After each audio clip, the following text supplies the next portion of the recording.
روح اور پیدائش۔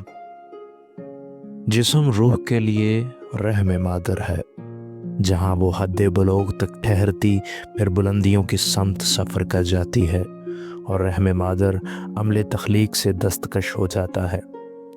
گویا روح ایک جنین ہے اور یوم مرگ یوم پیدائش ہے۔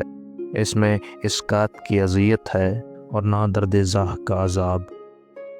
روحیں پیڑوں کا پھل نہیں ہیں کہ پیڑوں کے سوکھ جانے سے فنا کی آغوش میں سو جائیں۔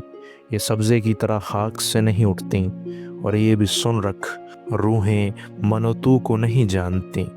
زمین پر بہت سے پھول ہیں کہ جن میں خوشبو نہیں ہوتی، اور آسمان پر بہت سے بادل ہیں کہ جن میں پانی نہیں ہوتا۔